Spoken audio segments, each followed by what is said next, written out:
A ver, ¿sea posible dejar un trabajo que te paga $250,000 al año y terminar ganando más con un libro que publicaste por tu cuenta? Esa es la pregunta que nos responde la increíble historia de Paul Millerd. Él le dio la espalda al éxito corporativo para encontrar algo totalmente diferente. Esto es Métricas y Mentes. $250,000. Sí, esa era la cifra anual que ganaba Paul como consultor. Para muchísimos, ese es el sueño, la meta final, pero para él se había convertido en una especie de jaula de oro.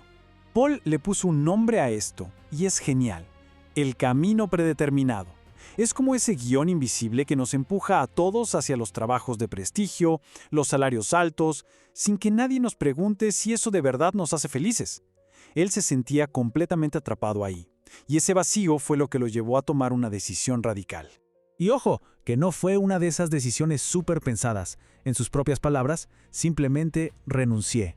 Fue la primera vez en mi vida que dejé que la vida simplemente surgiera. Así, a los 32 años, sin un plan B, le dio la espalda a todo el sistema. Pero claro, esa libertad no sale gratis. Salirse del camino seguro siempre tiene un costo. Y el de Paul fue bastante alto. El primer precio que tuvo que pagar fue un golpe directo al bolsillo: $24,000. Resulta que tuvo que devolver su bono de contratación y los gastos de mudanza por haberse ido antes de tiempo. Vamos, que tuvo que comprar su propia libertad. A pesar de ese golpe, tenía un colchón, un salvavidas, entre $50,000 y $60,000 en ahorros. Este fue el capital inicial para lo que él llama su permiso para deambular. O sea, el espacio para poder explorar sin esa presión horrible de tener que generar dinero ya mismo. Y fue justo ahí, en ese tiempo de exploración, que se reencontró con la escritura y, bueno, decidió apostarlo todo a un libro. Pero la estrategia que usó para publicarlo es de verdad una clase magistral de negocios para esta era. Y acá se topó con una encrucijada que define a la era del creador. Le llegó una oferta de Penguin Random House, nada menos, un gigante editorial. ¿Y qué hizo? La rechazó. La razón es una lección de negocios clave.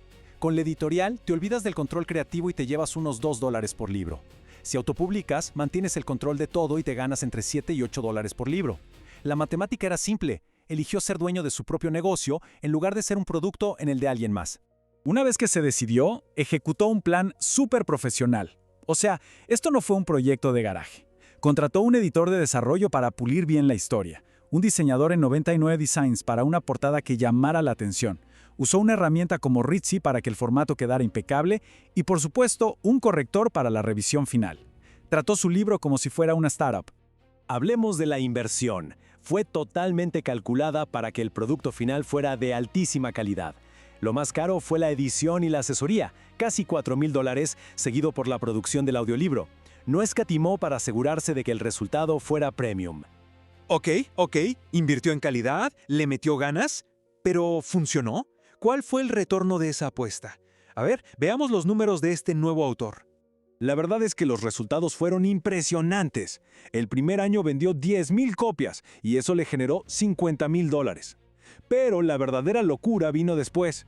En los primeros 5 meses del segundo año vendió otras 15,000 copias, que se tradujeron en $75,000 en regalías. El efecto de bola de nieve era total.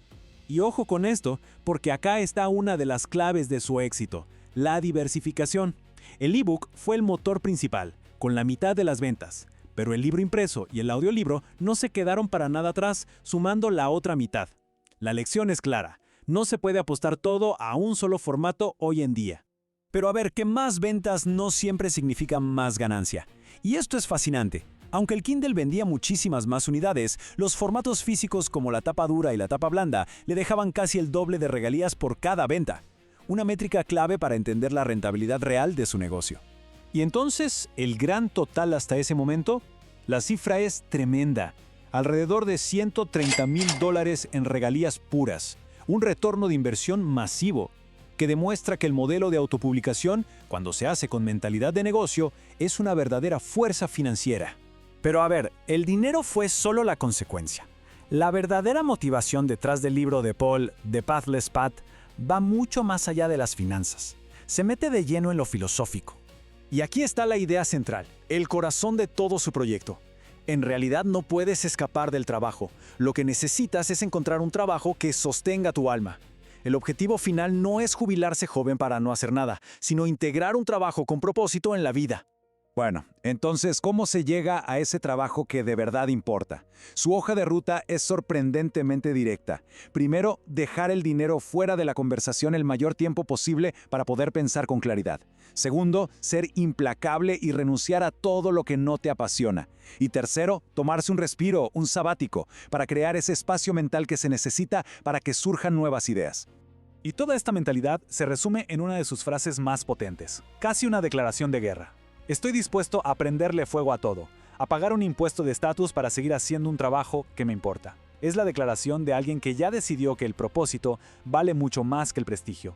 Al final, la historia de Paul Millerd no es tanto una fórmula mágica, sino más bien una invitación a pensar. Su viaje nos deja con una pregunta flotando en el aire, una que va mucho más allá de una carrera o un libro. ¿Qué trabajo es el que de verdad importa? Si esta historia te abrió la mente, en Substack te dejo el análisis completo. No es un resumen, es la sala de máquinas. El enlace está en la descripción. Nos vemos dentro.